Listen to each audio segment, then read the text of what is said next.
बिस्मिल्लाहिर्रहमानिर्रहीम। अस्सलाम वालेकुम everyone, welcome back to my new video. आज मैं रोज़े की रूटीन आपके साथ नहीं लेके आई। मैंने कहा आज इफ्तारी के बाद की रूटीन आप लोगों के साथ शेयर करती हूँ, क्योंकि छोटे बच्चों के साथ दिन टाइम जब काम मैनेज करना मुश्किल हो जाए तो फिर शाम को जब उनके बाबा उनके पास हों तो फिर मैं ऐसे काम करती हूँ ताकि बच्चे भी अकेले ना हों और मैं भी ऐसे काम आसानी के साथ निपटा लूँ। आज मैं अपनी बहनों से इस ऑटोमेटिक मशीन की बड़ी यूज़फुल सी टिप शेयर करूँगी, सर्फ बचाने का तरीका, जो कि मैंने भी एक्सप्लोर किया है। कुछ अरसे के बाद ही मुझे समझ आई थी कि कैसे करना है। पहले मैं ऐसे करती थी कि जब पानी ये मशीन निकालती थी कपड़े धोने के बाद, तो मैं मशीन के पाइप के ज़रिए टब में पानी जमा कर लेती थी और बाद में जब दोबारा वो कपड़े धोने होते थे, यानी दूसरा चक्कर लगाना होता था, तो तब मैं दूसरे चक्कर में वो पानी ऐड कर देती थी किसी चीज़ की मदद से। लेकिन उसमें ये होता था कि जो एक्स्ट्रा पानी था वो टब से बाहर गिर जाता था और जब लास्ट में मशीन पानी निकाल रही होती थी तो वो फिर टब में नहीं डलता था। नीचे पाइप रखो तो वो तभी मशीन निकालती थी, मतलब पाइप थोड़ा सा ऊंचाई पे हो तो फिर पानी नहीं निकालती थी। इस तरह काफ़ी पानी वेस्ट भी हो जाता था। लेकिन अब जो मैं आपको तरीका बताने लगी हूँ वो ईजी भी है और ज़्यादा यूज़फुल भी है। मैंने जो अब मशीन में से कपड़े निकाले हैं उसका पूरा चक्कर मैंने कंप्लीट किया था, और जो पहले मैंने उससे पहले कपड़े डाले थे उसमें मैंने वाटर लेवल सेट करके और वॉश टाइम मैंने फिर 20 मिनट्स कर दिया, क्योंकि वो वाइट कलर के कपड़े थे। और बाकी मैंने रिंस और स्पिन टाइम वो मैंने ज़ीरो कर दिया था, यानी वो मैंने ख़त्म कर दिया था। इस तरह कपड़े वॉश होने के बाद मशीन खुद ब खुद ही रुक जाएगी, मतलब पानी भी मशीन के अंदर रहेगा और मशीन पानी भी बाहर नहीं निकालेगी। और जब ये वाला चक्कर कंप्लीट हो जाए तो फिर हमने जैसे आम सादा मशीन में हम कपड़े निचोड़ के बाहर निकालते हैं, इस तरह हमने कपड़े निचोड़ के बाहर टब में या किसी टोकरी वगैरह में निकाल लेने हैं।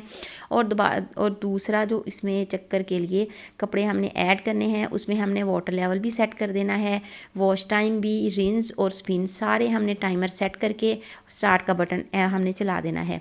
वो ये वाला चक्कर दूसरा पूरी तरह कंप्लीट हो जाएगा तो हमने कपड़े फैला देने हैं। और जो पहले चक्कर में हमने निचोड़ के कपड़े निकाले हुए थे उसके लिए अब हमने ये करना है कि वाटर लेवल सेट करना है कपड़ों के हिसाब से, हमें रिंस करने के लिए कितना पानी चाहिए। अब हमने इसका सोक टाइम और वॉश टाइम ये दोनों हमने ज़ीरो कर देने हैं, यानी ख़त्म कर देने हैं। और रिंस और स्पिन टाइम वो हमने टाइमर लगा के स्टार्ट का बटन ऑन कर देना है। अब हमारे कपड़े ये रिंस भी हो जाएंगे, स्पिन भी हो जाएंगे पहला चक्कर, और इसको भी हम तार पे फैला देंगे।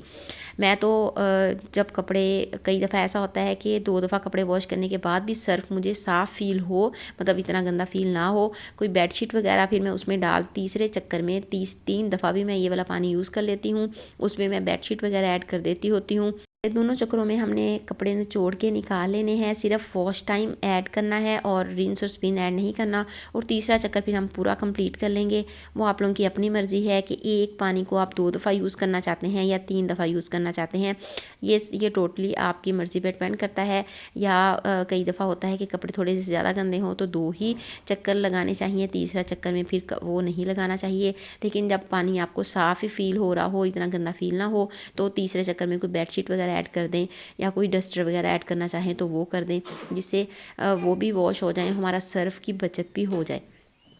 इसमें थोड़ी सी स्ट्रगल तो है कि मतलब हमें कपड़े निचोड़ के निकालने पड़ेंगे, लेकिन अगर हमें थोड़ी सी बचत करनी है, अपना घर अच्छे तरीके से चलाना है, तो फिर हमें थोड़ी सी स्ट्रगल भी करनी पड़ेगी और करनी भी चाहिए। अगर थोड़ी सी स्ट्रगल से हमारी बचत हो सकती है तो वो भी करनी चाहिए। अब मैं आ चुकी हूँ अपनी अलमारी के पास, बिस्तरों वाली अलमारी के पास। ये मेरी अम्मी ने बहुत प्यार से मुझे बना के दी थी मेरे जहेज़ में। जहेज़ तो मेरा थोड़ा सा ही था क्योंकि मेरे ससुराल वालों ने बिल्कुल मना कर दिया था चीज़ें लेने से, बट फिर भी जितनी मेरी अम्मी के पास गुंजाइश थी, अम्मी ने अपनी तरफ से पूरी कोशिश की थी जो भी चीज़ बना के दे सकें वो बना के दें। तो ये बिस्तर वगैरह तो फिर माओं की तरफ से बेटियों के लिए गिफ्ट ही होते हैं ना, जो फिर हम सारी ज़िंदगी यूज़ करते हैं, क्योंकि हमें इन चीज़ों का पता नहीं होता जब तक हम खुद अपनी माओं की स्टेज पे नहीं आते। तो अब ये आज मैंने रज़ाई रखनी थी, क्योंकि मेरे हस्बैंड कह रहे थे कि अब रज़ाई में गर्मी लगना स्टार्ट हो गई है, रज़ाई रख के आप ब्लैंकेट निकाल दें। तो अब फिर मैं ब्लैंकेट निकालने लगी हूँ। वो रज़ाई कुछ अरसा ही ली है, ज़्यादा अरसा नहीं ली, इसलिए अभी मैं उसको वॉश नहीं करूँगी। वो गंदी नहीं हुई बिल्कुल भी, बस उसको आज का दिन मैंने धूप में रखा है ताकि उसको एक दिन अच्छे से धूप लग जाए। कल फिर मैं उसको दोबारा इस अलमारी में वापस रख दूँगी। और आज मैं ब्लैंकेट निकाल रही हूँ अपने हस्बैंड के लिए और अपने लिए।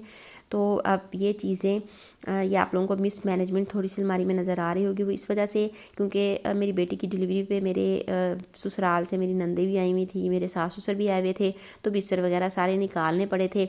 लेकिन फिर तब मेरी हालत ऐसी नहीं थी कि मैं पूरी तरीके से मैनेज करके इसको रख सकूँ।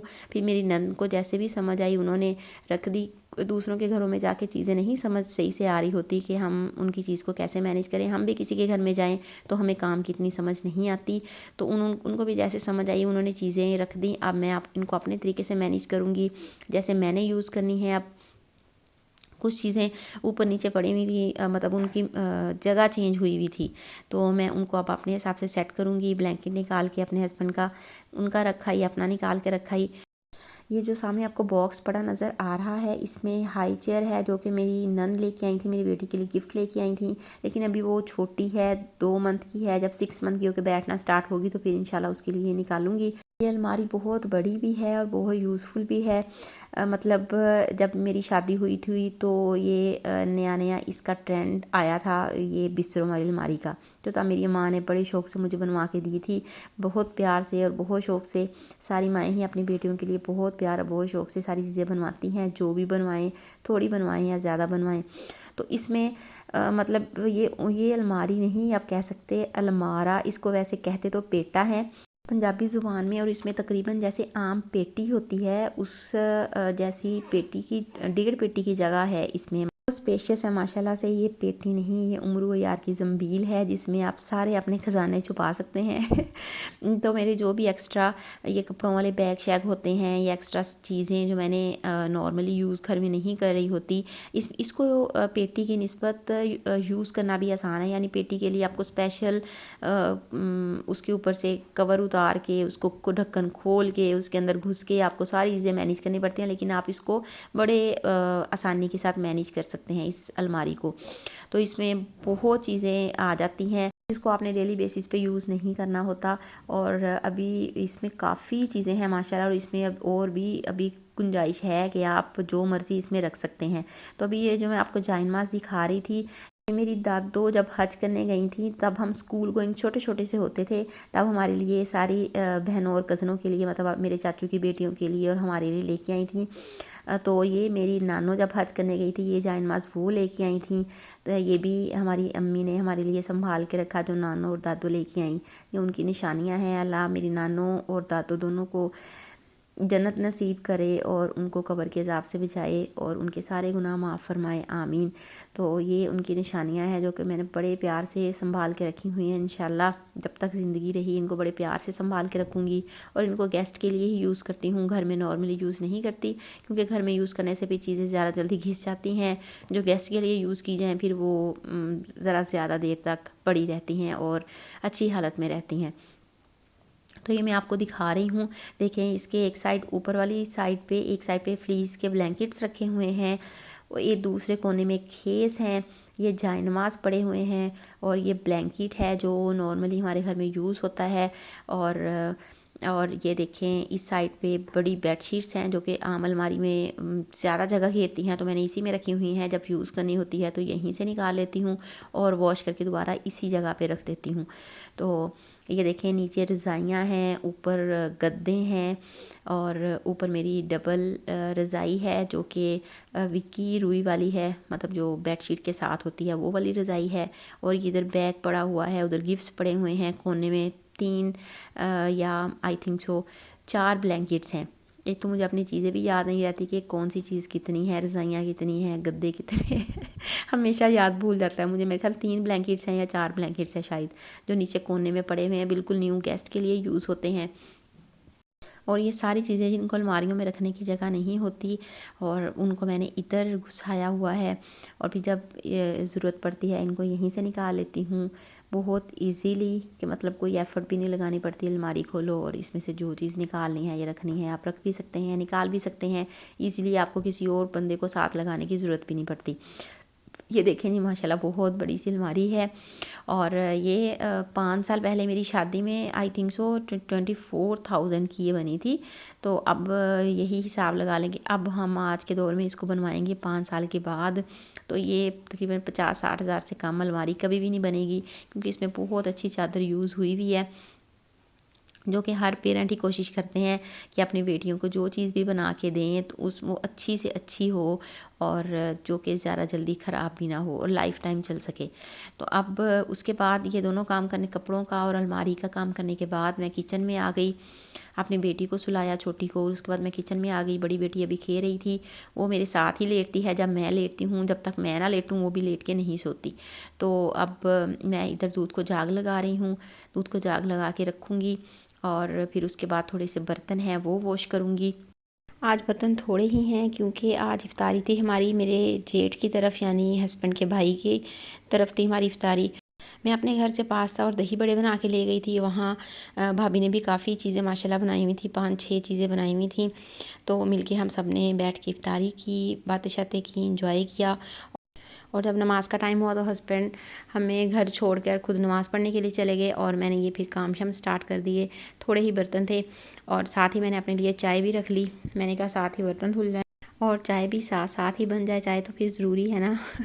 चाय लवर्स यकीनन ये बात समझ सकते हैं कि इफ्तारी के बाद चाय कितनी ज़रूरी होती है, और उसके बाद ऐसे जिस्म में आ जाती है, एनर्जी आ जाती है कि इंसान सारे काम भी कर लेता है, और नमाज वगैरह भी सुकून से भी पढ़ी जाती है। और चाय ना पियो तो ऐसा लगता है कि जैसे कोई बहुत ज़रूरी काम हमारा रह गया हो, और चाय हमारे जिस्म में पेट्रोल का काम करती है। चाय पी लो और चल पड़ो ना। तो चलें जी, आज की मेरी वीडियो यहीं तक थी। उम्मीद है आप लोगों को अच्छी लगी होगी। मेरी सारी बहनों की रूटीन भी यकीनन इसी तरह, कोई हम सब की रूटीन तकरीबन थोड़े बहुत चेंज के साथ मिलती जुलती होती है। जिनके बच्चे छोटे होते हैं उनकी और तरह की होती है, जिनके बच्चे बड़े हो जाते हैं, स्कूल गोइंग, कॉलेज गोइंग, मसरूफ़ वो भी बहुत होती हैं, लेकिन उनकी मसरूफियत फिर और तरह की हो जाती है।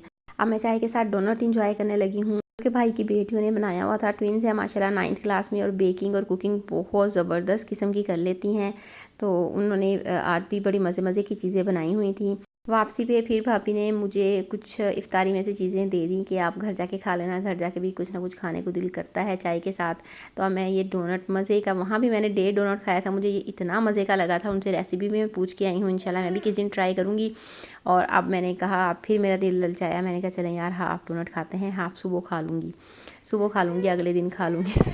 और मैंने गाजर का हलवा यानी गजरेला बनाया हुआ था, जिसको मेरी बेटी हलवा कहती है कि मम्मा मैंने भी, वो कह रही थी हलवा खाना है, उसको मैंने गजरेला गर्म करके दिया, और खुद चाय के साथ डोनट एंजॉय किया। हम माँ बेटी ने साथ बैठ के थोड़ा सा टाइम स्पेंड किया। छोटी अभी सो रही थी, वो सामने आप देख सकते हैं कि बड़ी उसकी वो जो बाउंसर है उसको लेके जहाँ मर्ज़ी खींच के घूमती रहती, कभी किचन में, कभी रूम में, कभी टीवी लाउंज में, बस उसकी मर्ज़ी चलती है।